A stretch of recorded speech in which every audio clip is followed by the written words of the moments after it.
So it'll be a case of saying good evening. Good evening and welcome to tonight's Thought No Better podcast. Luke helpfully started that for me there.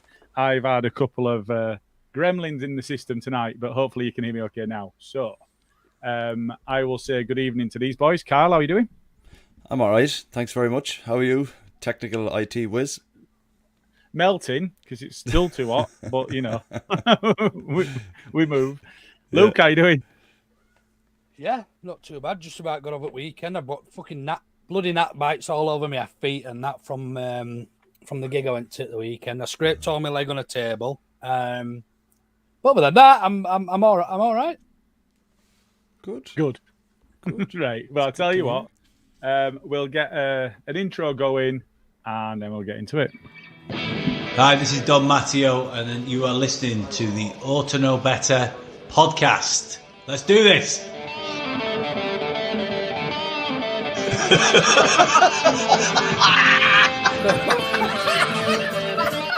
You look like fucking Brolin, you're a Leeds eating bastard. Look like some sort of fucking weird floating head. No. You utensil player a bit, innit? I mean, I feel a bit right, dickhead. Nothing spectacular, really. So, tonight, sponsored by Guinness, and maybe even a San Miguel if I choose to treat myself. Depending on how this goes. Karl, who you got? I got a Rheinbacher Weiss beer from Aldi. It's actually really tasty. And I've also acquired a lovely Star Prawn glass from over the weekend. So there you Acquired. Go. Acquired, yes. Very much so acquired. Have you got yourself a cuppa, Luke? I haven't got anything, actually. I just had a look around to see if there was anything that I could pretend I was drinking. And I've got my daughter's Leeds United cup. That'll do. The name's fallen off a little bit, but there's not a lot in there. I could drink some of Twitter's tears, I suppose. Yeah. Do you want to get into that now? No, I don't want to get into it all, to be honest. Okay, so just before we get into one of the things I want to talk about tonight is the Valencia game. But before we get into that, just in terms of the overall preseason, Luke, just including the prior to around the Valencia game, whichever you like. I don't know how much of the Valencia game you got to see, but how are you feeling at this point? How much does it mean getting on? Let's be honest, we're on a roll, but through preseason, no crowds. Does it mean as much as we'd like it to? I think there's probably a couple of answers I could answer with here, but I'm going to speak specifically around the football and the results. I don't think we could have had a better preparation in terms of pre-season, in terms of results, and see the football that I've seen played. Obviously, I've only seen the goals from the Valencia game. Similarly to the two out in Germany, I didn't see much. I watched one of them, missed. I mean, I probably caught the highlights of the second one. So all in all, I haven't seen all that much football, but results and what I have seen have been very positive, and plenty of good things to take into the start of the new season. The lineup that started the other day, I was quite impressed with. I think if that's our starting 11 on the first day of the season, we are much strnger than we would be starting than how we started last season's first game. So again, lots and lots of positives to take out of this last month or two. There's obviously some negatives, which I'm sure we'll come on to slightly later or in a bit. But yeah, all in all, I don't think there's a lot to be overly negative about in terms of the actual football played and results, and certainly not the results because we haven't lost.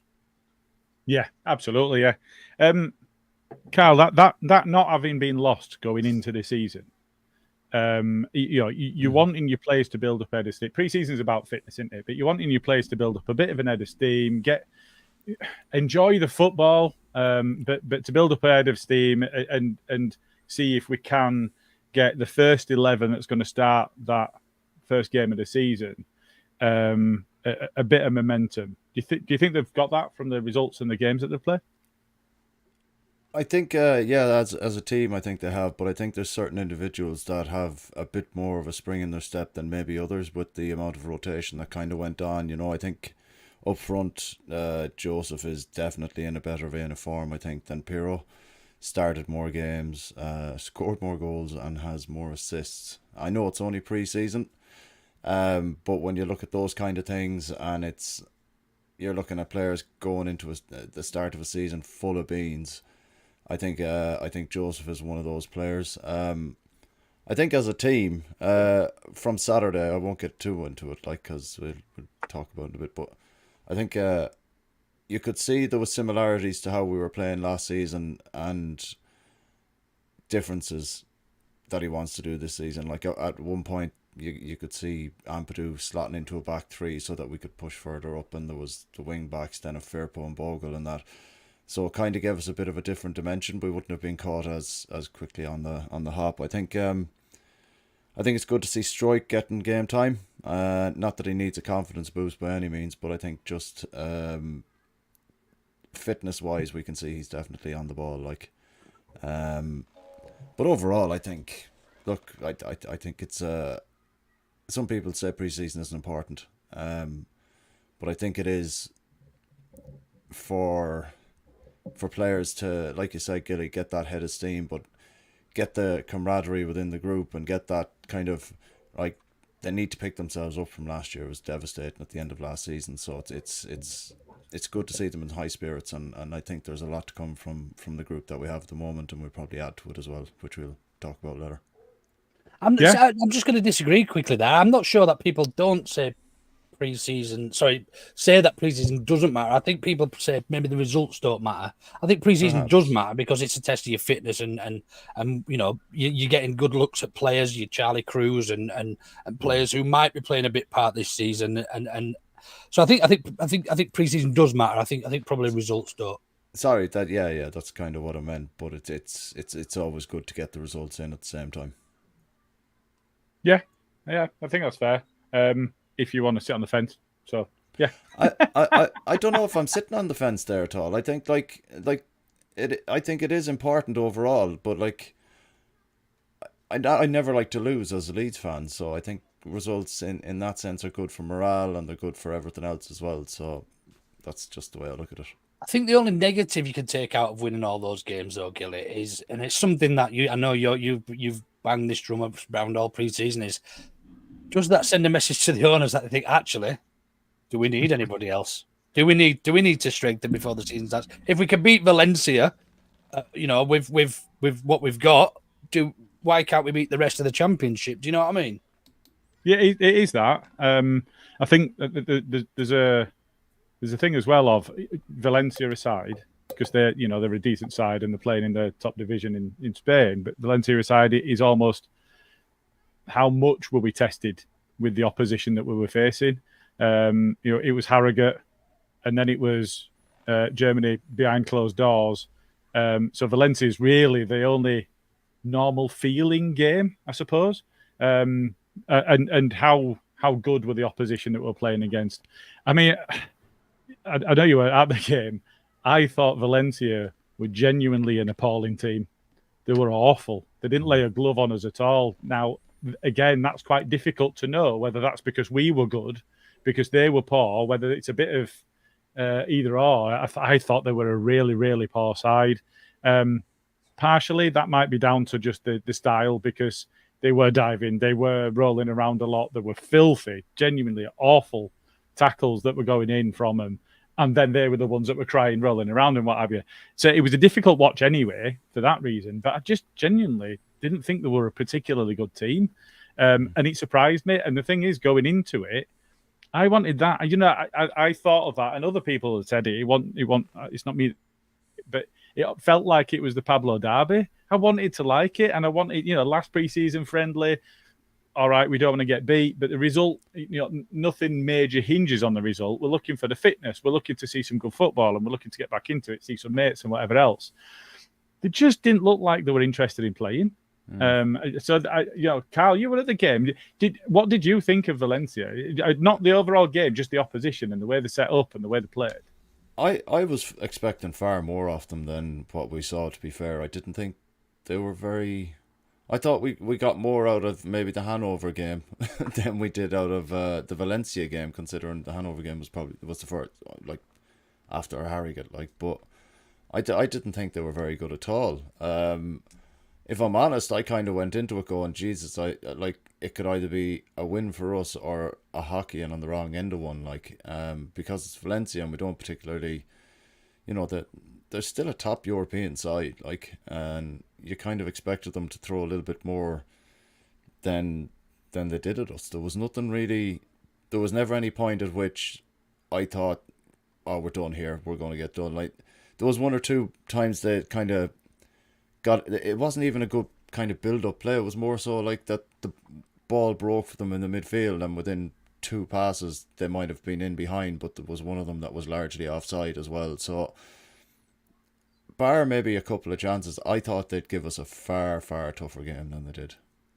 Yeah, and it did surprise me. It did. I thought that they were going to put on and their season doesn't start as early as ours, so they might not be quite as far along in terms of their pre-season, so that might be a factor as well. But they just really surprised me at how poor they were. So there's a couple of comments Ian Watts pointed out there, 9th best team in Spain last season. That the top half of one of the top 5 leagues in Europe, you can't really sniff at that. They just, on the day, they just didn't offer much, I didn't think so. No, that's fair. Just one thing, Gilly, just before you do move on. Michael Gott makes a good point here, and it's something I actually did want to bring up, that actually we've not had much resistance in terms of, certainly from the games I've seen, I didn't see Valencia, but we've not had much opposition or forced opposition against this low block that we are going to be up against all season. We are going to be up against it a lot more this season, even probably arguably than last. So have we done pre-season the right way, first of all, or would we have been better off playing some lower division sides that are just going to sit back and defend for 90 minutes, and we just have to go at them and try and beat them, and try and do things that we couldn't do last season.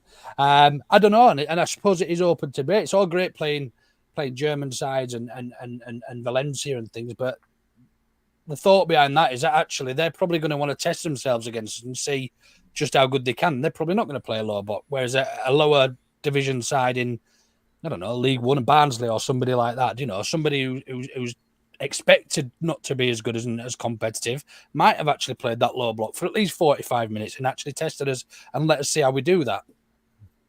Yeah, and I think that's a reasonable point, on the basis that, so on the one hand, you've got, well, as good a side we can play, it's going to test our fitness, it's going to test our mettle and our reserve and whatever else. But the other side to it is, can we test ourselves against the sort of setup we're going to see more of this season? I think it's a fair point, a fair question. So, I mean, we'll come on to the Valencia game. So, Karl, I think if I remember, you were in the East Upper for this one. I was. So I was in the cheese and I was at pitch level. Right. So it's great when Rutter scores and he's running at you.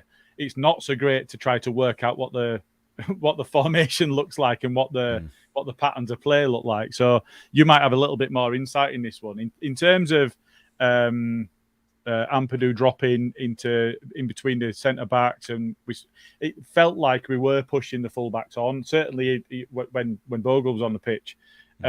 So is that formation that a lot of people have talked about, that we might become a 3 at the back and push on and play the wing backs rather than it being a flat 4 in midfield or a flat 2 and a flat back 4? How fluid did that look? And is that genuinely what we saw? I don't know if it was the case that we were playing one particular thing or the other. I think it was very much dependent on the transition of play, whether we were kind of going into an attacking phase or not, whether the ball was turned over, because there was large portions of the game where we did play with 4 at the back, but Bogle and Firpo were given the license, I think, to go and get forward anyway, so it did leave Strike and Rodon at the back on their own a couple of times. So there was like a triangle between them and Ampadu, because I did notice that like Gruev started to kind of push a little bit more forward. But it kind of, the Ampadu sitting into the back three came more towards the end when the changes started coming in. So it was like a security blanket with the new players, the younger players potentially that might have come on, where they decided, right, okay, 3 at the back, and we can have someone sitting in front of the back three when the wing backs are going. So it was more when the changes came that we reverted more to the 2 with Ampadu slotting in at the back then, you know. But they looked like they were playing with a little bit more freedom to get forward quicker. I think that's kind of influenced by how Bogle likes to get forward and on the front foot quite quickly as well. So it could be something that we see a lot more of throughout the season, where it's not just going to be one system. Like, I think when Ampadu does slot into that back line, I think we were talking about the low block earlier. I think that allows us to get into positions and flood their kind of final third, and it'll give us them bits, the gaps to kind of try and run into to play them balls. Because I think from what we've seen over the pre-season games, Rutter is trying to find those little spaces to play those balls in as well. You know, there was the one against Hanover for Gruev. It was absolutely fantastic ball in, but he found himself in those little pockets where he was surrounded by 2 midfielders and maybe 1-2 defenders. So maybe that's something that we're working on as well, to kind of get into that space to try and beat that low block perhaps. But again, it was just, it looked very smooth if they were trying to transition like that deliberately. It did look quite good in spells, yeah. Yeah, I think you're right. So we've mentioned Rutter already there. He was imperious at times, wasn't he? It's unbelievable what he can do, and I know how different this is from a year ago from my take on him. But his ability on the ball and his ability to do things that professional footballers just cannot see coming. Even when he's playing against, somebody's put, I've not fact checked this, but somebody's put in the comments that Valencia lost 15 games last season. Now, it's quite a long season, including cups and whatever else, I presume. So, they're winning a lot more than they're losing. And he's going up against their defence and completely bamboozling. I mean, I still, and I'll be honest, I've not watched it back, but I still don't know how he scored the goal that he scored. I've got no idea. But there were several times. There were one when in the second half when he'd moved out to the right and he ran round 3 of them, like literally around 3 of them, and then beat another 2 in the box. But there were a couple in front at South Stand where he's got the ball and all of a sudden he's on the other side of 2 men, and you go, well, how did he do that? And it just seems to have that little additional bit. But not just that, he's really enjoying himself at the moment, isn't he? He plays with a smile on his face, and I think that's infectious as well. I don't know if you could pick up on all that from Top East. There was one particular one there that you mentioned where he got it out next to where the away fans normally sit out wide, and he took it in, and within literally 2 touches he was around 2 players and into the box, and we got a corner out of it because the keeper couldn't hold a fucking hot potato, like so. So we got a corner out of that. You could see Joseph was slightly disappointed in the 6-yard box that it didn't get pulled back to him. But, you could, like you mentioned there, Rutter is actually, he was just standing there smiling, you know what I mean? And he was like, right, we got a corner, like, you know what I mean? So, and you forgive him for that as well, like, but he'll lay on a lot more for Joseph this season, I think, than he won't, you know. And, just to talk about Joseph, I know you mentioned his stats and what he's done in pre-season, but it's not just his stats, is it? He just looks on it. It looks like he's somebody that's desperate to get the ball. He wants the ball all the time. He's running the channels. We've spoken about the frustrations that we didn't see him introduced early enough in games last season. But it really does feel like it's his to lose. It feels like that shirt, that starting in the 9 position, it feels like it's to lose now, doesn't it? It does, to be fair, because we spoke last season when Piru wasn't starting and Joseph was coming on after whatever for Bamford, and then we could see Joseph doing the pressing that Bamford was doing, but when Piru got his chance, he wasn't doing that same pressing, and I think that was to his detriment. Even though we obviously know he's a different type of striker, and we all know that he suits a different system sometimes, but he will always kind of look to get you goals or whatever. But I think Joseph took a lot more last season off watching how Patrick presses and how he engages the ball, and that's only going to improve as the season goes on, and he is actually pressing in a way that is going to affect the game rather than just for the sake of I'll just jog over here until that centre back passes it out to the left back and I can't do any more. He actually tries to impact on the ball at all times when he's doing these pressing, and I think he's taken a lot off Patrick Bamford for that, but his confidence is sky high, and I think out of the three that are there, he's probably made the most of the pre-season to get that start on Saturday, to be fair. I'd say so. I would say so. Luke, I know, as we've said, you were able to make the Valencia game. Are you of a similar mind that it's now Mateo Joseph to lose rather than is to take off somebody else? Yeah, absolutely. I mean, he's had a great fan. I mean, we're all twerking for him to do it, to come and play a bit of a bigger part last season, weren't we? Let's be real. But for whatever reason, Farker probably had his reasons. Didn't think it was the right timing. Now that might prove to be a masterstroke if he's the top scorer in the league this season. Giving him that extra little bit of time, or we might have gone up automatically last season. Had he given that job opportunity? We'll never know. But ultimately, it's a lot of pressure to put on a young lad. The position we were in last season, him never playing, never having a championship start, all that sort of thing. But you either sink or swim, don't you? And it looks like he's certainly swimming. So yeah, really excited about seeing more of Mateo Joseph this season. He just looks like a complete striker. He can, he makes all the right. He does the work that Paddy does off the ball. He's as clinical probably as Pirro there or thereabouts with the ball at his feet, but he's actually got a good touch and he brings other players into play really, really well as well. He's a complete forward almost. So yeah, he's certainly going to be one to watch. I'm going to be having a little bit of money on him being the top scorer in the division this year. I think he was 18 or 16 to 1 when I last looked. So he's come in from that. He's favourite now. Is he? It was Paddy Bamford. Yeah, we were at 10s yesterday. And is this in the whole championship, not just the league squad? Yeah. Jesus, that's mad.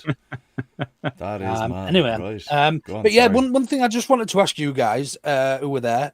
Did I know Aronson came on? Did Wober come on? Yeah. Yes. Yeah. So Aronson and Verbert both got booed on. Yes, that's that. Well, that's where I was going with it. I just wondered what you two's thoughts were in and around that. Whether you joined in with the boos or. And you could be honest, we're all friends here. So I didn't join in with the boos, but there were three lads in front of me, lined up directly in front of me, clapping and applauding and cheering, booing, clapping, applauding and cheering, and all giving each other digs about it. So it definitely, and they were good mates. I mean, don't get me wrong, I was pissing myself at the booing because I still don't like them, and we were in a position where it were friendly. Whether that will happen if they come on in an actual senior game or not, competitive game, I don't. It's difficult. Verba didn't look all that interested to me, but he didn't have that much to do because he were playing in defence and Valencia was shit. So it's difficult to kind of summarise how well he did when he didn't have an opportunity to show very much. He didn't do anything wrong, I think, is what you'd say. Aronson were kind of what you expect Aronson to be. He looked busy. He was looking for the ball. He looked all right. I don't think he made any major mistakes, anything like that. I was more just chuckling over the booing. The one thing I would say is Rutter looked really upset about it, and what I don't want to happen is that he's going to get upset and pissed off and then disappear. Yeah. Karl? Do you think, Karl? Then that do you think that's? I mean, first of all, did you boo? No. And then, secondly, do you think now they've got it off the chest? Do you think that's that? Absolutely not. That was a friendly game. The South Stand wasn't full of all the normal people that will be in there. There were a lot of families around. Most of the cheese wedge were sat down. Yeah. Which goes to show that it were a very different people that were there. Yeah, I think if they do get on at any point at home, that they'll get another going over, but it'll be once more, and I think that'll be the end of it then, like it was with Nanto. There was a couple of boos for maybe, one noticeable large boo at one home game, and then there was just a few rugrats then thereafter giving more boos. But I think it'll be yes, yeah. Deb stands in front of me in the south stand, so. So yeah, look, I think come Saturday, if either of them get a game, I think they will get another round of booing, but I think it'll be more ferocious than it was last Saturday. But I think once that's done, I think it'll be a case of, right, you've got it in front of the home crowd now, and that's that's the end of it. But I thought Aronson again, he looked all right. He was playing very narrow, which we're kind of used to, but I think that needs to be beat out of him. Learning, where considering where he learned to play football at Red Bull and stuff like that. So, it's smash ball, isn't it? Yeah, goes in the middle of the pitch. There was a couple of instances where he got heavily tackled in the midfield, but he managed to get up and move away with the ball out on the dugout side a bit. Played a nice ball in down the middle, but he didn't run away from the ball. He kind of ran alongside the player, and I was kind of like, just see all that space out there. You play that ball there. You go there. And did you tell him that like that? Is that how you told him? Oh, I'd fucking love to. I'd love to. from the East Stand Up, is that how if you just do that there? Yeah. Well, I essentially did. Like, I actually did to myself. I think the guy that was sitting next to me thought I was insane. I was chatting to myself most of the time, like so. But yeah, no, I think Verber, like you said, Gilly, didn't have a lot to do. Done enough. I don't think he looks a bit like he's had a good old rest from the old Euros, though. He's a bit heavy around the old wastage there by the looks of things, like so. Was that Verber? Yeah. It looks a bit. Well, that World Cup in that Euros in Germany, wasn't it? Yeah, all them Frankfurt. All that sausage, schnitzels. Yeah, and sauerkraut and all that. Did Aronson look any bigger to you? I think he has done. He's looked bigger in pictures. They all look tiny to me in the fucking stand up. Like playing sensible soccer up there, isn't it? Yeah. I'd seen the comments about. I think he'd said that he'd gained 6 pounds, and that for him that was quite a big deal. But being able to put on that weight, I do that in a weekend. I'd literally gained 6 pounds last weekend. Are you sure it wasn't 6 kg? No.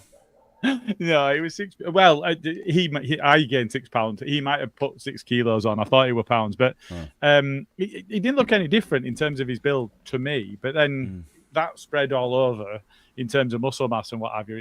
It's not going to be particularly discernible. But Verber did look slightly portly around the middle, so it'll be interesting to see if he can get himself fit, because I can't see any world in which Farke's going to play him in front of either of the other two unless he's going to be right on it. I mean, I'll be honest. I don't know how you guys feel about it. I feel that if he's offered an avenue out of the club, but they'll take it. Man, if he doesn't lose any weight, no one's going to fucking take him. This is fact. Like, he's not match ready at all. Like, speaking of which, I don't know if you saw this, and I know it's only slightly related to Leeds now, but I don't know if you saw the highlights of Calvin. And the reason I mentioned that is after Pep had said he were too fat to train, let alone play. I saw the highlights of him playing the other day, and I think he was playing at centre back, and it looked like watching the Calvin that we knew. Yeah.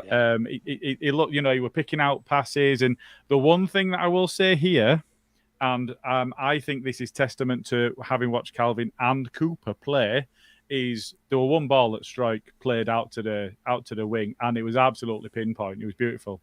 To Dan James, and it looked like he wasn't going to get to it, but of course, being Dan James, he's quick enough to get there. But it was a great pass.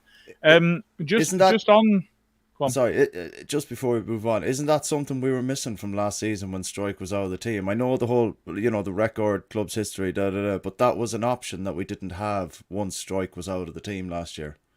That was one of the outballs. Max Wobbler, as someone was saying. Wobbler. Max Wobbler. So, I mean, you say that, but Ampadu's perfectly capable of playing that. Yeah, we didn't see, and that's who we're playing in his stead. Yeah. So no, you are right. We didn't see it particularly much, but is that because he didn't feel it was on? Somebody, the way that they were shaping up to try to manage Dan James or Willie Nonto on that wing. Is it because it were Nonto and he were looking to drive at goal rather than hog the touchline like Dan James does and run into that space? I don't know. Yes, you are right to point out that we didn't see it much in the latter half of last season, and we are used to seeing it, so it's notable when it's not there. But kudos to him. He did do that. What I would say is seeing Ampadu in midfield is brilliant. I think I'd made a note to ask you what you felt of the captaincy. For me, he's already grown into it, and I think he's the great choice for it. And he's got the level of shithouse. So, Luke, I don't know if you've seen any comments or any videos on Twitter or anything. He got pushed in the face. There were hands in his face, and he went, "What the fuck are you doing that for?" He didn't get angry. He didn't rise to it. He just proper shithoused him. He got booted to shit by Valencia, and he didn't react to it at all. He just it was like he was imperious. It was like they couldn't get near him, and they had to foul him. But the other thing, and I'll come to you first, Luke, because this might be a bit of a surprise to you. When he went off, it was Melia that put the armband on. Now, I know that we'd seen that Ampadu was the captain, and when that was announced, I think it was Strike and Melia that were behind him. The Strike had gone off, Ampadu went off. No. All right, so Melia's the second. He was at that point. Farker had announced, hadn't he, that those three were the leadership squad, so... Yeah. I think that's probably because, regardless of if he takes off, you're not going to take your goalkeeper off. So Melia will always be on the pitch. Yeah, you know fair what I mean? But look, I think he's got leadership qualities. No, I think it was because Rodon was on after the other two, wasn't he? So Strike must have gone off, and then Rodon went off. So yeah, it must have been. Yeah, it would have been Melia. I mean, whilst I'm quite surprised by that, he has got a lot of experience for a young goalkeeper. Yes, he comes across as quite vocal when you on the pitch, and often for the wrong reasons, where he's blaming somebody else for a howler or something like that. But he does have that bit of, when you watch him being interviewed, there's that bit of an aura about him, that bit of that impression. You know what I mean?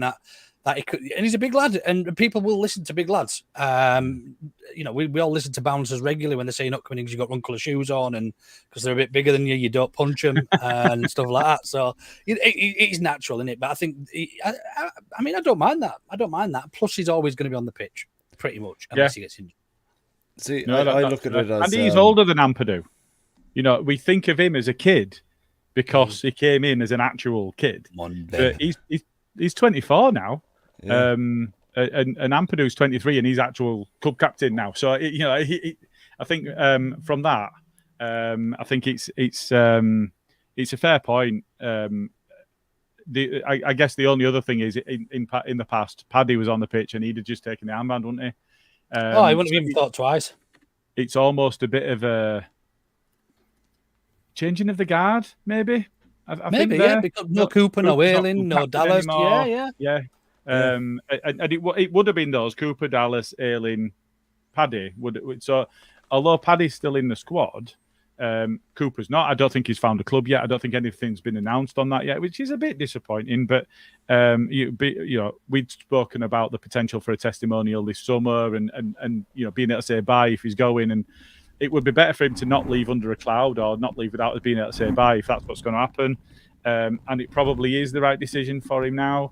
I'd have liked to see him moving into a coaching role, but I think it's fair to say that the physicality is something that's pretty much beyond him now. So it would be difficult to see him coming back into the side now after last season where he barely played. So it would be nice to say bye, but for me it does feel a bit of a change into the guard. And as I say, from a perspective of of age and experience.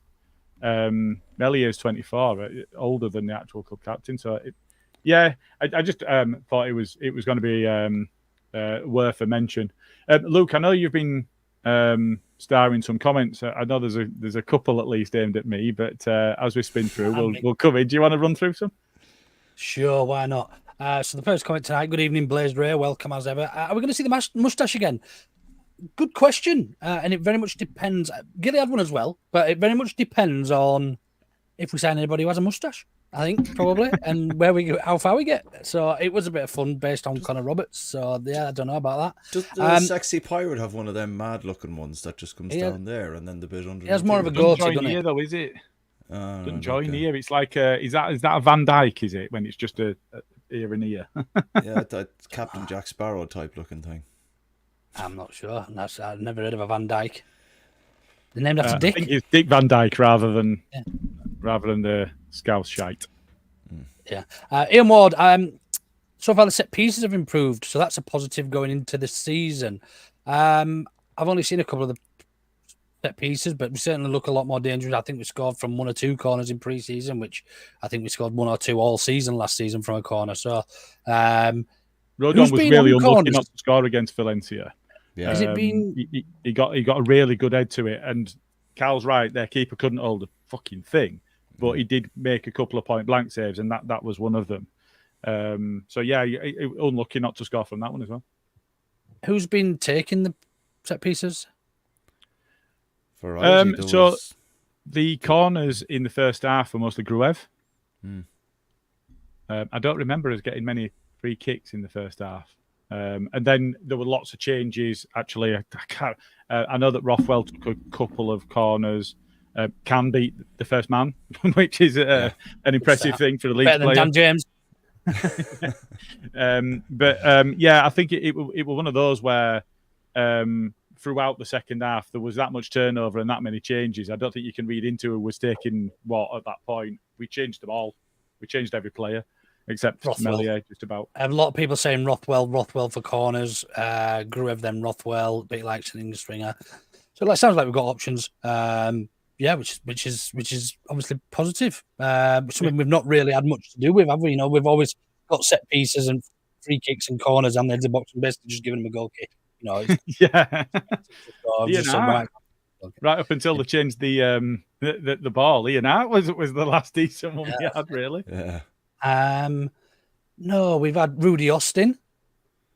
Was half decent at a free kick. He scored some he would hit one. I was meaning more like crosses and corners and that, because Hart would do it all, wouldn't he? Diggler, TC, maybe we were that good that we made Valencia look average, and it's something what you two said, really. You touched upon whether they were really poor. They're behind us in terms of their fitness and things as well. But whether they were poor or we were really good is up for debate, and probably we'll notice more on in an actual competitive game come the weekend. Do you expect us? Pompey look a relatively good side. I mean, I know they've just come up, but I mean, forget that. We'll come on to it later. It's a conversation for later. It's a conversation for later. Let's get through these comments. Again, on Rothwell, Lee Fry says he likes what he sees of Rothwell so far. Could be a great asset. Now, when we signed Rothwell, I don't think any of us expected him actually to be our number 8 this season, did we? I still hope he's not. But I will say, from a set piece perspective, he does look like he is an asset. And if we're trying to push for something late in the game and he's come on, it's an additional element. What I'd like to see is somebody a bit more dynamic. But yeah, I mean, it looks like he's Saints Cole Palmer, do you? Or I mean, maybe somebody like slightly a bit more pedigree. But no. Bellingham. Anyone like would he get in our side? I'm not sure. Yeah. I think coming on from the bench, I think when you're pushing for something and you're throwing 5 people up front, what you need is somebody that can pick out a man, and he certainly looks like he's got that ability. So yeah, that's a positive. Great stuff. Next comment, should I say, is from, and there's a lot of love for Rothwell in the comments, actually. I think Rothwell will be key when teams sit back, which is what you just mentioned, Gilly, I think, in terms of a different option, somebody who will pick out a pass and sort of play progressively and forward-facing. Even Jay's in the comments who said he couldn't join us tonight, so welcome, Jay who can't join us. Rothwell can actually take a corner. Mark Wright made a point here about the Valencia game, saying Brinlaw commented, I think that's meant to say. Commented. Yeah, commented during the game. Surely. During the game, fucking hell, like, give me a stammer. I've like been back to 6 years old then when you got to stand up and read in front of class. Commented during the game that he could see wide players staying out wide, which allowed Firpo to come inside. Anyone else notice that at the weekend? I didn't. As I say, it's difficult so low down to get a feel for the shape of it. So I didn't. I don't know if you did, Karl.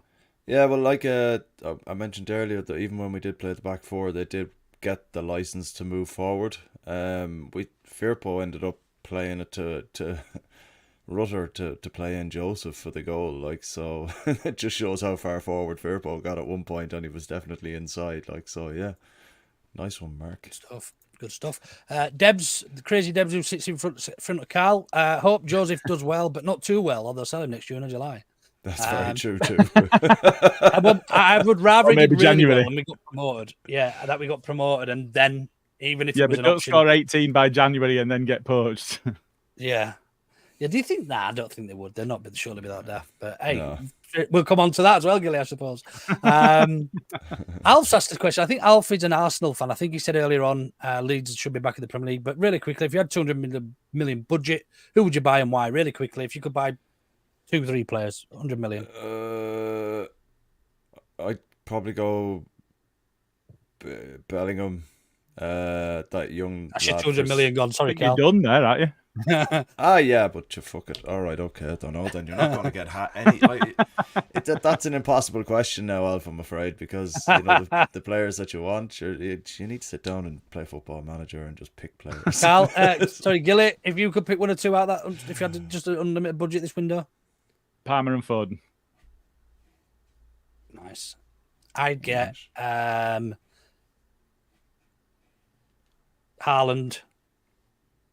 And that's Just probably out. me done as well. Yeah, that's probably me that done was as my well, other choice.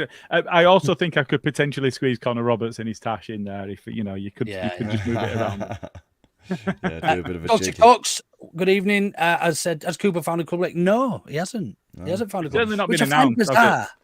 I find it a little bit bizarre. It's not even been announced anywhere that he's training with a club or anything like that. Whether he's just, there's obviously foreign clubs that probably start a little bit later than our season. Maybe he's hoping one of them coming for him. But I think he had offers, didn't he, from, was it Blackburn and I think it was wages and the length of contract that. He wants a couple of years, doesn't he? And I think he was only off 1 year with us. Yeah, so well, see, it's a bit unfortunate because he's a good asset to have for any club. I mean, I think probably the real difficulty clubs have got is his injury record, and to pay him a retirement fee, just with PSR and everything, it's a bit daft. But fingers crossed he does find something soon and doesn't score the winning header against us in the 94th minute. Mark's asked, Gilly, did you enjoy seeing me Saturday instead of abusing him on Twitter? Do you know what? I didn't even abuse him face to face. He was with his family. No, it's one of those. I was recanting a story about being in Peacock when we went to the Christmas do, and somebody had recognised me off this. I have literally no idea how to cope with people that recognise me. None at all. I mean, Mark I'd met before. We'd been for beers and that before. So yeah, no, we were in the Cheese Wedge, and we both had our families with us. It was quite nice. It's just nice to be back. It's nice because it's not, for anybody that's a regular match goer, they'll know this already. But it's not just about the football. We all want to go see some good football. We're there because we like football, but it's seeing everybody, and not seeing them for months. It's dead weird. Would you rather, like I said, I had fan with me. Would you rather go to football and see good football and never get pissed or never drink, or would you rather go and watch shit football and get pissed every week? So I wouldn't get pissed every week because no, but if you could, I mean, if this is hypothetically, this is just an if you would you rather question. So you could never drink and watch great football every week, or you could get hammered and watch average shit football. Like going back to like the early 2010s and that. I'd go with football, but I'll quantify that. Oh. No, you don't have to. Football, if it's great football and not seeing my mates, that's different. You have to sit on your own. Go on football. If I have to sit on my own and watch great football, or I get to see all my mates and watch shit football, I'm going with shit football. Yeah. Karl? It's about the mates. Karl can't drink, so he can't answer that. Anyway, I went out with Karl the other week. So we know Karl's answer. Left me. Left you? I don't even remember, like, genuinely. Like, we were at a gig together and he left me, like, just randomly just disappeared, and that was it. He'd gone home. I was banging on his brother's window at like 11:30 at night. Let me in. You were with me, bro, for a while, weren't you? I was what? You were with Sevi for a while, weren't you? Yeah, I was with your brother for a bit. Yeah. Next question. Southie says all three of us need to do the fur paw. Is that a dance or the tash? Is that the tash? That's the tash. Skinny tash. The Eddie Murphy tash. Yeah, that's it. I will do that. I tell you what, if we have to go through another playoffs, I will do an. No, fuck. Hey, put that thought. I'm not doing the there now. I'm not doing the doof. I'm not being that kid. I'm not doing that. Duncan said, Charlie, somebody who hasn't actually been mentioned yet today, Charlie Crew looked lively, wanted the ball all the time. True. Yeah, he was very good when he came on, yeah. So you know, all the young lads are just desperate to have the ball. They just want to play football. Yeah. So if we went into this season with Charlie Crew, Gruev, Ampadu, and Rothwell as our four midfield options, would you be happy then? Now, what are you saying? No. The reason that it's not that I'm not happy with that as a choice of an 18 to play a game. It's that we know over the course of a season, look at the injury records that we've had over the course of seasons for the last 20 years. Players go off form, but we also see injuries. And I just don't feel like that's enough, especially when we don't have much at centre-back. We've spoken about Verber and whether he sticks around or not. But even if he does, we've only really 3 senior centre-backs, and then we've got De Bayo to come in from the youth team. And it looks like he's fancied, don't get me wrong. And he came on at right-back. So, you know, it looks like he's got a little bit of flexibility as to where he plays. He came on at right-back and Byram switched to left-back. So it looks like he's got some variability in where he'll play as well. I just don't think for a 46 league season plus cups, plus let's not talk about that at the end of the season, but, you know, maybe. I just don't feel like that's enough depth. I think we need at least one more. And let's be honest, Farkas said the same. He wanted a midfielder and a fullback, didn't he? As a minimum. Yeah.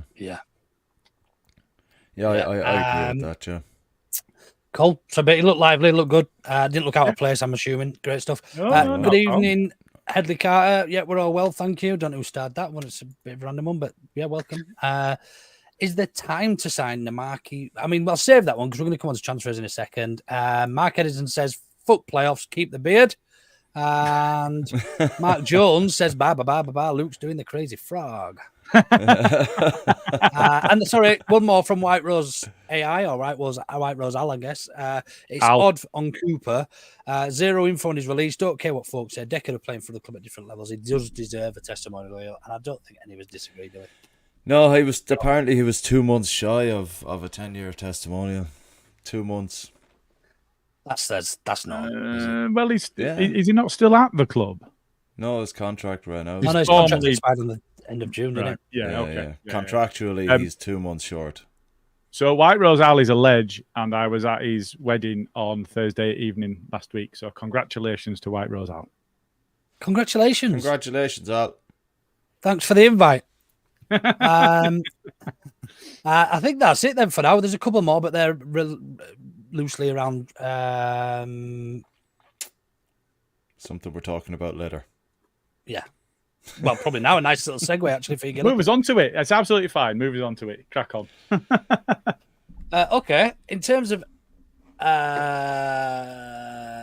transfers, then, Mark Jones has asked if there is time, do we think, to get a marquee midfielder? Now, I mean, everyone's got different opinions on what marquee means, but I think marquee, to me, means somebody who is ready to start in your midfield and replace somebody else. Yeah, for me, Marquis is ready to go on a statement of intent. It's not somebody that can grow into a role. It's not somebody that might be a bit of a gamble. A marquee player is you go and you get, much like we did, love I'm to say it because I might get some stick for it, much like we did with Pirro. Now, Pirro didn't necessarily fit the shape that we were playing, or for whatever reason wasn't quite as effective as he'd been at Swansea. But we went and bought the best goal scorer across the course of the previous 2 seasons. That for me is a marquee signing. That's what we're getting at. And ultimately, one of the marquee, what I think you could consider one of the guests at Leeds at the weekend, a potential marquee signing in midfield, because Bogle had some friends there, didn't he? Now, I don't think there's anything in that. I do not think there's anything in that. He just had some mates there watching him. But it'd be nice. So, is there time?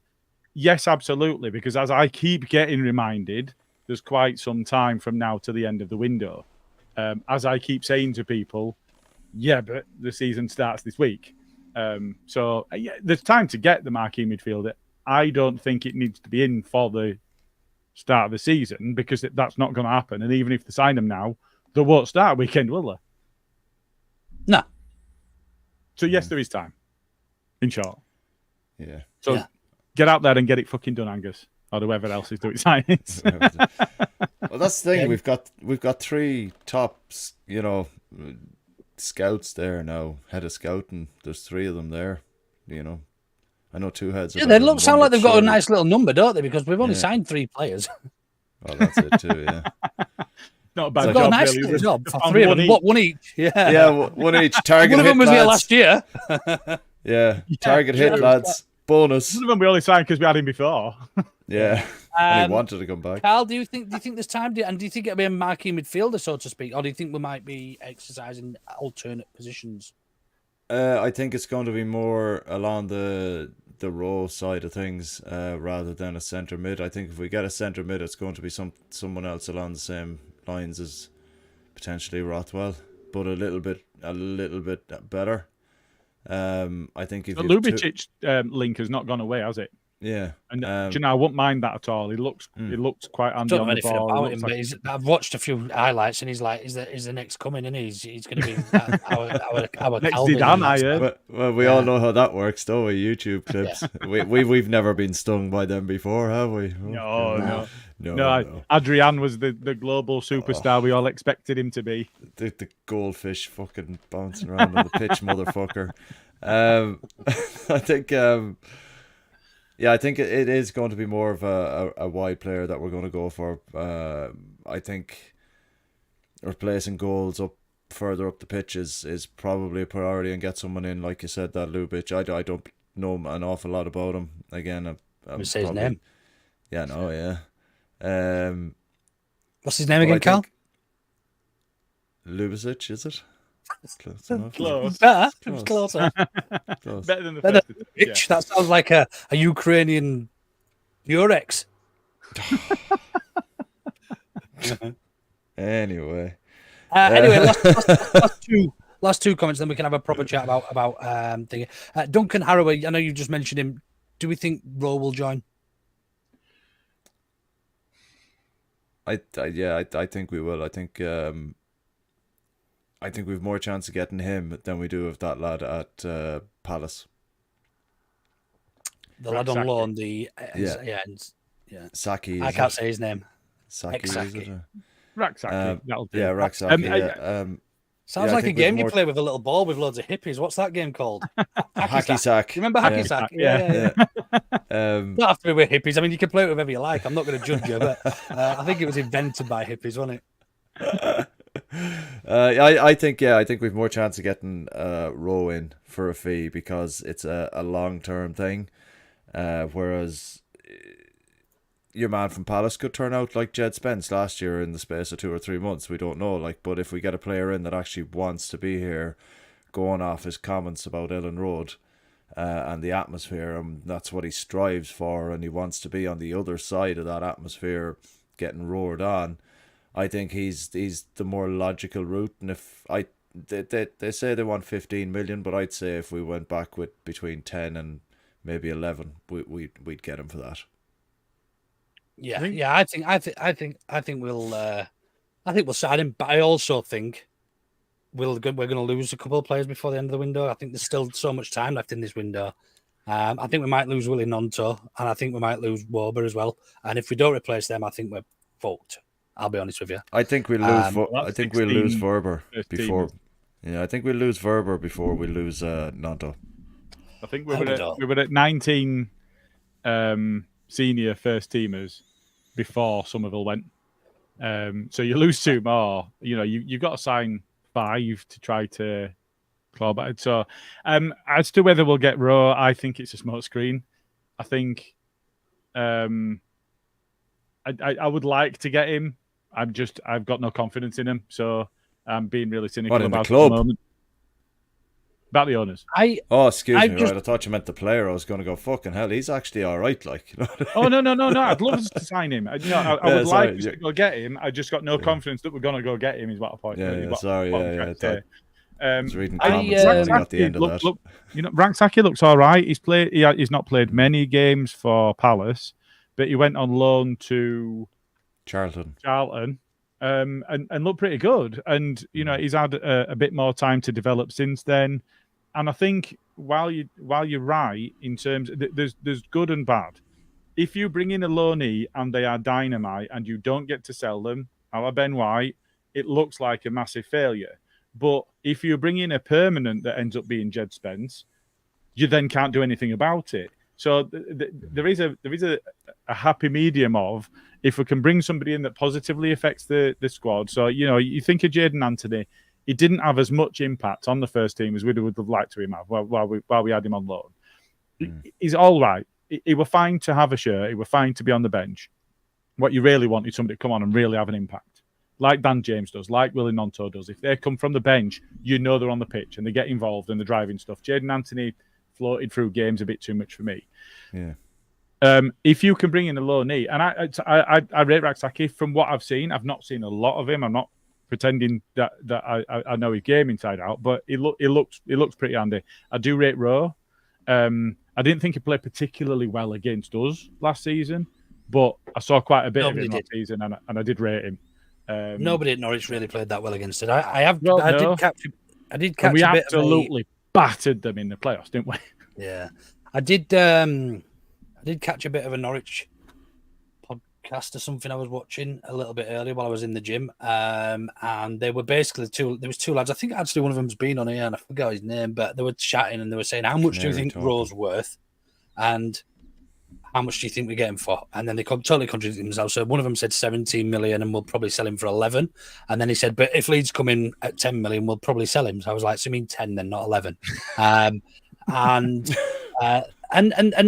he went on, this one particular lad just went on to say, well, we're rivals. We played him in the playoffs last season. And the other lad was really, really sensible and fair. He said, look, we're not going to be rivals this season. They're going through a transition period. It's the first season without any parachute payments. They've had to sell players to continue whatever they're doing. Is this is their first season without any parachute, is it? This season coming will be their first season without the parachute payments. So it's a transition period from it's about resetting and then trying to move back up the league and whatever else. So the one lad was quite sensible, is probably the best way of putting it. And he was, he was saying that actually he doesn't expect Leeds to be direct rivals. And I mean, if we're direct rivals with Norwich, to sum it up this season, because they will be shite this year.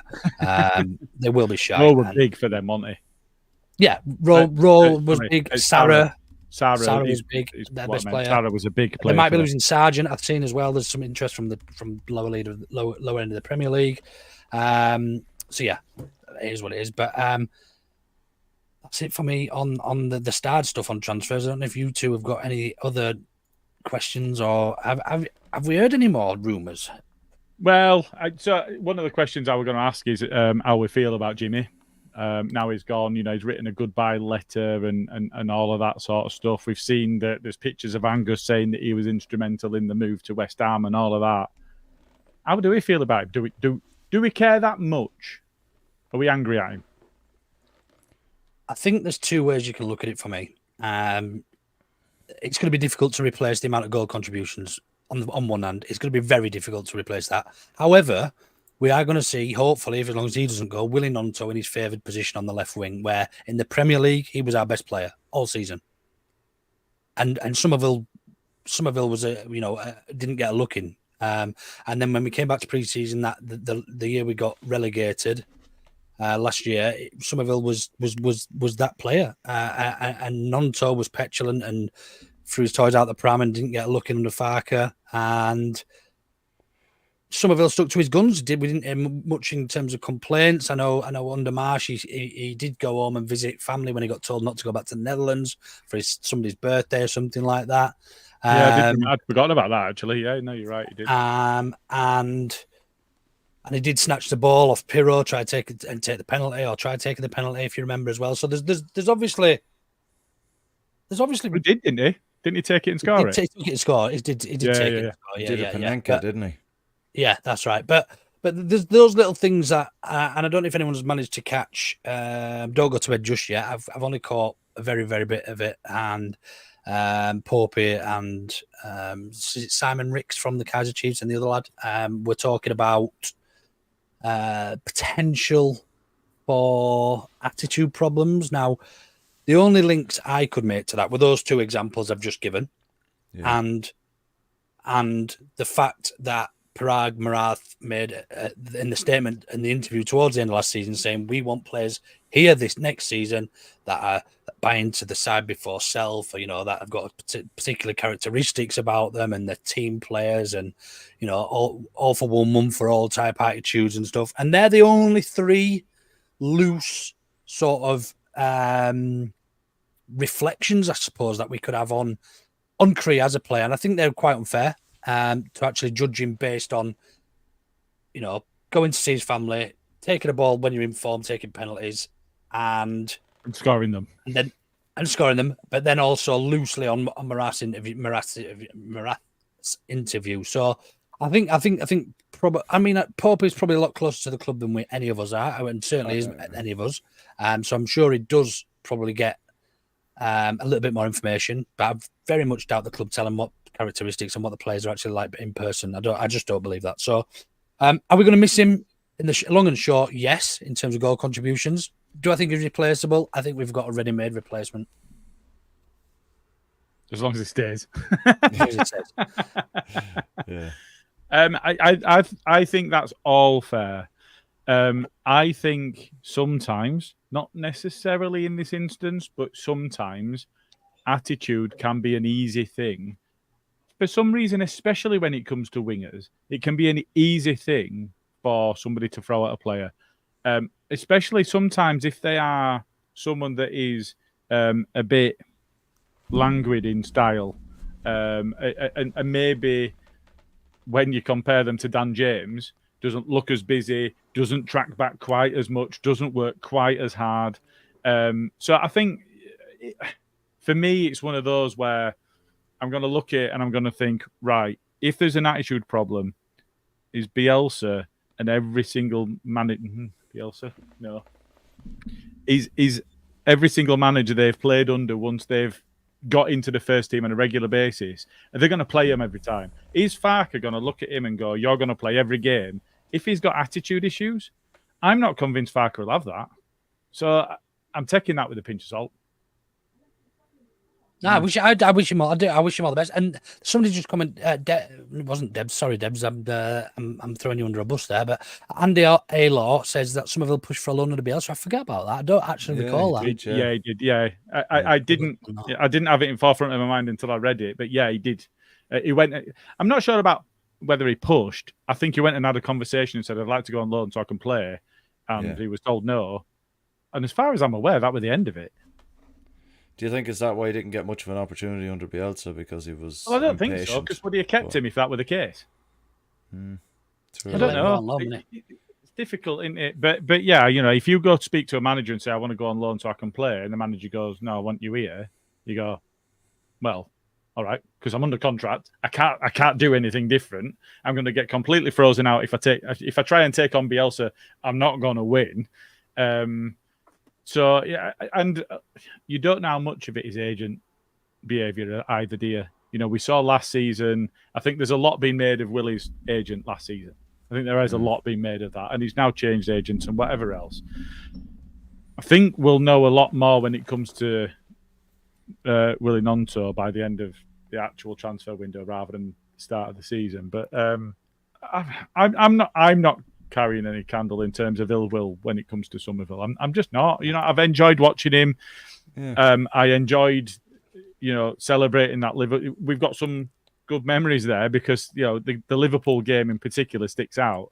But last season he gave us a lot, and fair play, he's earned a big move. Fine. Is a new one to me. Our friend from Albuquerque in New Mexico. Didn't Somerville have his brother come to the training camp to fight some other player who was giving him shit? I didn't know that. I would like to know the sauce for that. I'll get my brother onto you. My brother's bigger than your brother. I've not. That's news to me. Judge. That were Kez, wasn't it? Kez, yeah. Nice reference. No, I don't know. Kids, isn't it? Yeah. I honestly do not know about that one. Karl, thoughts on Somerville? I think fair is fair. I think if apparently there was some clause in his contract that if a club in Europe came in and bid for him, that they depending on the price apparently or something along them lines, that we had to entertain some form of letting them talk to them. So when West Ham were in Europe last season, apparently they made a bid for him in January. We rejected it, and they weren't in Europe this season. So I think it's just a case of that's part of football nowadays. Like there's always going to, we know we know more than most with the amount of fuckers that left us because of clauses in their contract. So I think look, fair play to him. I hope he gets the game time that he's looking for. I was reading Lopetegui saying that he's going to have to work as hard as everyone else there, which is a given. Obviously, nothing's handed to you, but there's a lot of good players in front of him at the moment, more experience in the Premier League, so it might be a bit of a learning curve for him this season, depending on when he gets his chance and if he takes it. So look, I think all the best to him. It's gone now. That's it. On to the next, and let's whinge about the next fucker that goes. So on that then, just the last one from me on that.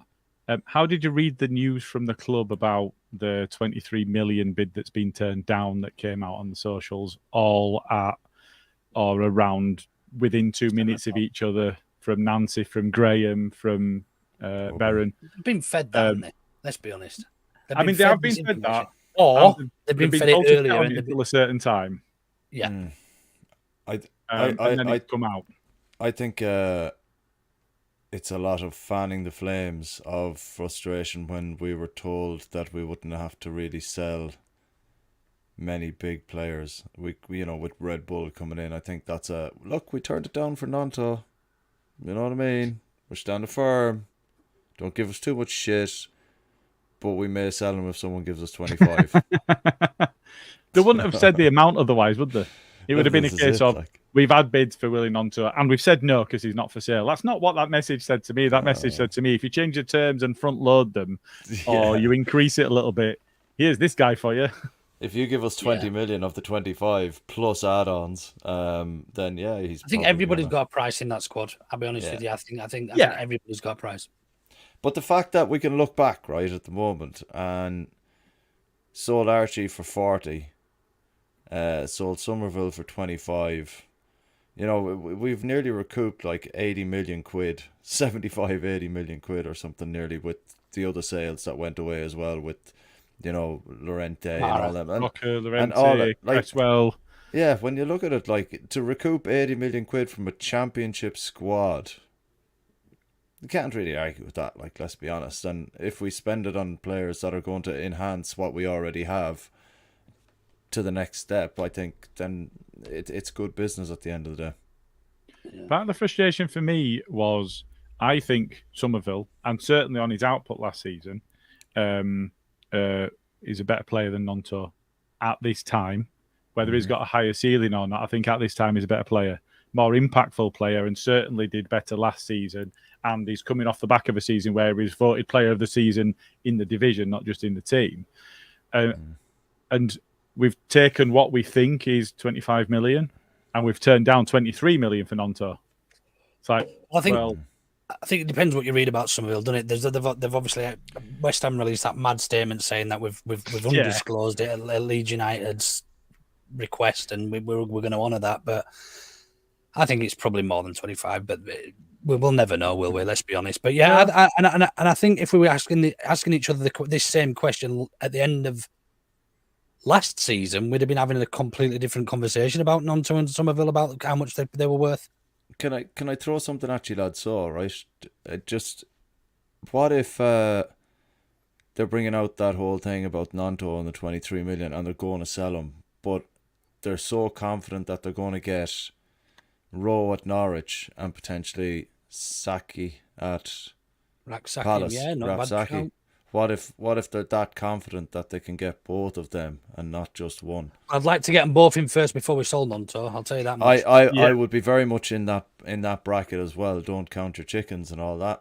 But maybe there's something along the lines there that we're kind of going right. Okay, we can get this money in, fork out for one player, and then get another top level young player in as well. And we're absolutely laughing because we still have Rutter, Aronson, James, and then we'd add, Rowe to it, and then that Raksaki. So you're looking at a fine front four there. Maybe they have that in the pipeline, perhaps. I mean, maybe it's all well and good being confident, but we saw with Dan James, no matter how confident you are that the deal's happening, we had photos of him in our kit. Yeah, that's true. And he still didn't sign. So, as Luke said, if you get one in to replace Somerville before you start talking about Nonto going, and you're confident of getting another one in to replace Nonto if he goes. I think the only thing about that is Nonto's had time under Farker.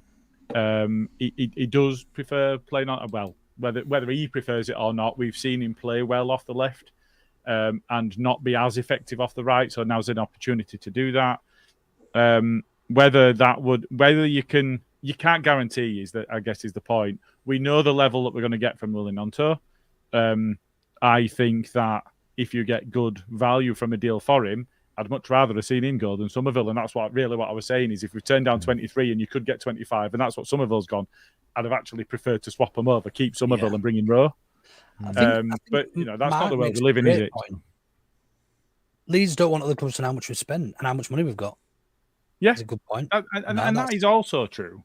I don't know how much that affects the deals, because as fans, we go, well, they know we've got loads of money now, so it's going to go up. But commercially, is that how commercial departments work? I mean, none of us have worked commercially in football. Football's its own beast. It might not. We don't know. But it's a difficult one. I think the point is we need quality, and on the wings is where we had quality, and that quality has been eroded.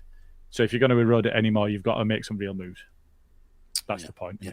Steve Brown makes a good one. Just one quick comment. Inbound money will be paid in installments. We don't get it all at once. I was actually educated on this the other day. That's not necessarily true. It's not true for PSR elements.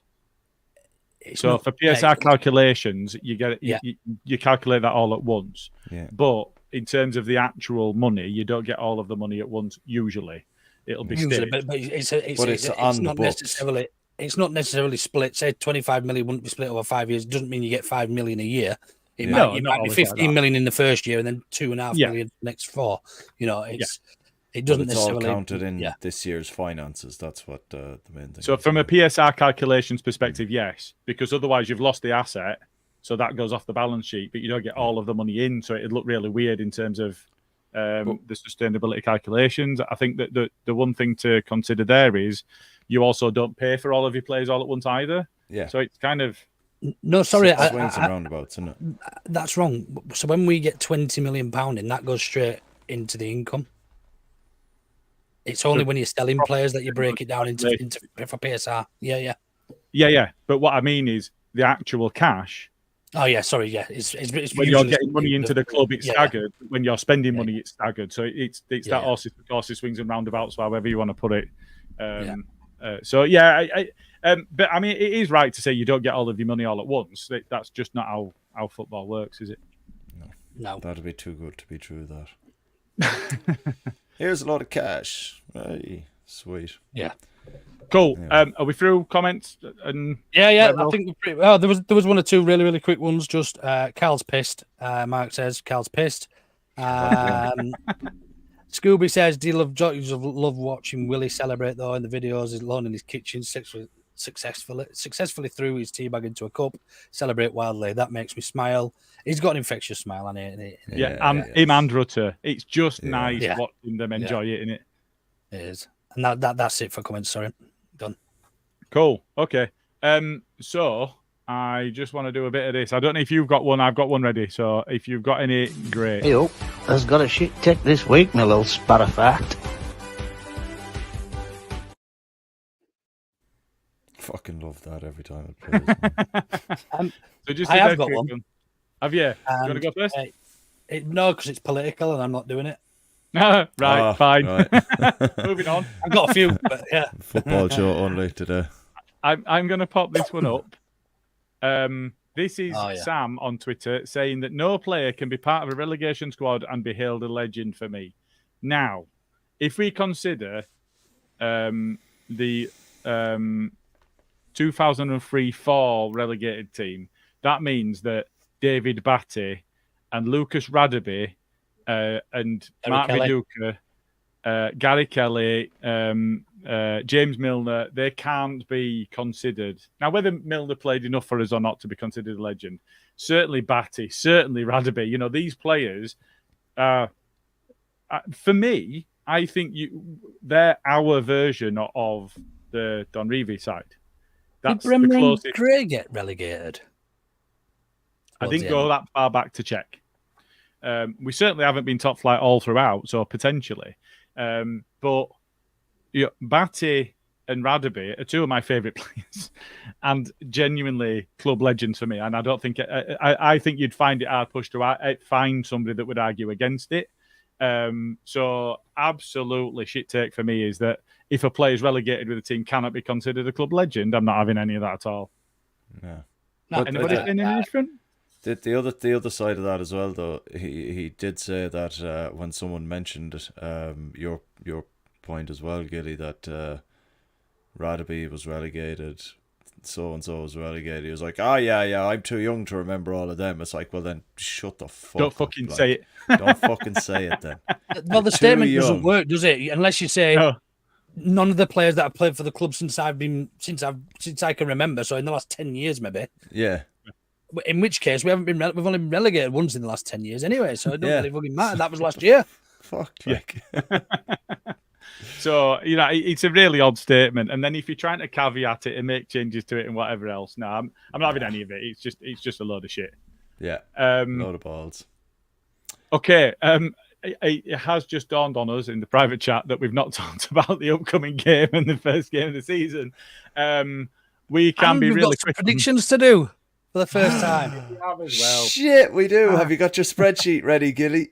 Have I, Still got a rota to put together for this season. And a new intro. Hey, everyone in the comments. Yeah, we're nearly ready for the old predictions.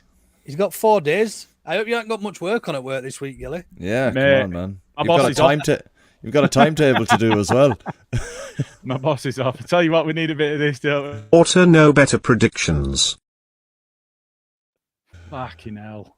Wow, we're here already.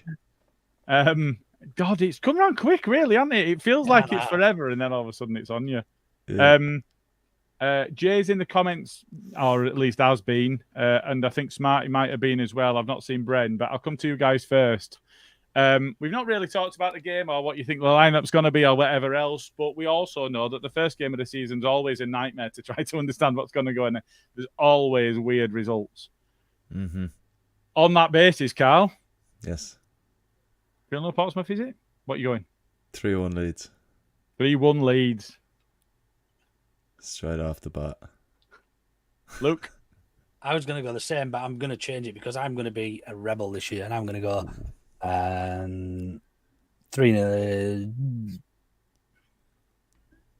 3-0 Leeds. I was also going to go exactly the same, and instead of changing the margin, I'm going to say we're going to get a clean sheet, and I'm going to go 2-0 Leeds. Oh. Smarty, what are you saying there in the I'm not comments? Like happy about it. I wanted 3-1. And I know that you don't have to do different, but you know it is what it is. And from the comments, the first one looks like it was Herbert 3-1 Leeds. Right. Go on, Herbert. Smarty put out in yet? No, is he heck? Oh shit, man! Roland has to get up at 4:30 to watch the game. Sorry, Roland, man. Can blame the EFL. Is it a lunchtime kickoff? 12:30, yeah. That's fine. Sorry, Roland. You'll have to take a break from making your Breaking Bad ice in the desert or whatever it is you do. That's in Albuquerque, New Mexico, isn't it? That's where it's set. Breaking Bad. Oh, Breaking Bad. Yeah. I heard Breaking Bad Ice.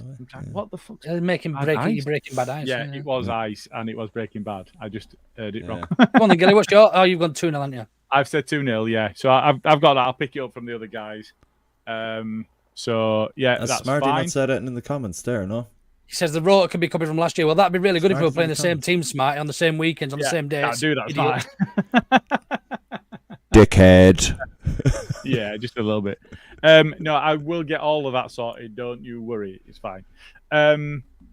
Anybody got any last comments before I come on to the very last comment? No, just that I think the starting lineup will be as close to the starting lineup versus Valencia as possible. As who's available. And there's a couple of players out for Portsmouth. Their striker, I hope he's doing all right. Actually had to go in for heart surgery. Don't know what his name is. Shit. Yeah. They're number 9. I can't remember what his name was. I've seen he was out. I didn't realise why. Yeah, so wish him all the best. Hope he gets over that fairly lively. And that not by the weekend, but you know after that. No, not by the weekend. After that, 100%. Fine. And then they have that other lad. I can't remember his fucking name now. It's gone. Played for Oxford last year. One of ours? No. Played for Oxford last year. Can't Been remember on loan. We had a couple on loan at Oxford. No, it's not one of our old players, but anyway, right. I'll try and find it. Cool story, Karl. Yeah, cool. That's the one. He's out. There you go. Confirmed, because it was in the balance. That's why I remembered his name. Just turn monetization on, by the way, boys. Is it? Cheers, Luke. Thanks for that. You are. That's actually what I was trying to do when my laptop crashed before it. Yeah.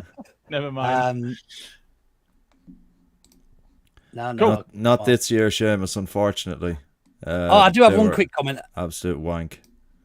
Anyway, sorry. One quick comment. That's just come up from Jay Michaels, long-term friend of the show. Good evening, Jay. Been a while since we've seen you in here, I think, actually. Used to live opposite Batty in Filey. His missus called the cops on his brother-in-law who drove to his pist and hit 3 lampposts. Wow. There's a story. I think you often used to see me Filey in Scarborough with his cagoule and his missus and dogs, didn't you? I heard a lot of stories of people that had seen David Batty just wandering round, pottering round seaside towns on the East Coast with his cagoule on. Fair play. This cagoule. He never liked football, did he? No, he didn't at all, did he? If that's what you want to do, crack on. Usually the ones that play the best. Right, so just one last thing then. The great news is that Andy's Man Club Leeds has managed to get a sponsor for pool night, so that's fantastic. Excellent. So the update that we've had is there is running club Wednesday evening, meet at 5:45 for 6 o'clock start, meet at 5 Ways at the Recovery Academy, Westfield Road, Woodhouse. I don't know where or what that is, but hopefully you can find it and we'll put it on socials as well. And you'll find it on Andy's Man Club Leeds socials as well. Pool night on Friday, the 16th of August, 6:30 to 8:30 at Northern Snooker Centre on Kirkstall Road, tables 17 and 18 upstairs. And on the 15th of September, they're going to be walking 7 miles in honour of the great number 7, Rob Burrow, around Moortown. It's actually in the shape of a rhino on the map. which is quite nice. Very good, yeah. They're going to be meeting at Roundy Park Gates on Princes Avenue at 10:30 a.m. for an 11 o'clock start. Please feel free to join them in celebration of a hero. Hey, excellent stuff. I see. Actually, just on the Andy's Man Club thing, I saw what's the artist, the leads, Pants Danny. I seen he went to his first Andy's Man Club this week. Oh, I did, yeah. All right. Yeah. Nice. Put it on his socials earlier. So he's promoting it as well. Burley Banks, isn't it? That's the name for him I was trying to think of. He's Pants Danny on Twitter, isn't it? It's Burley Banks that he goes by as well. Yeah. Just one more thing.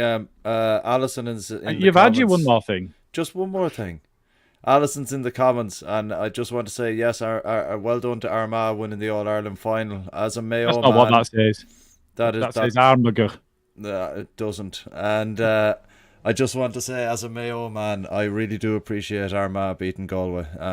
So thanks very much, because I was really rooting for Galway in that one as well. Yeah, what are we on about? For Galway in that one. What sport are we talking about? Gaelic football, All Ireland Gaelic football final.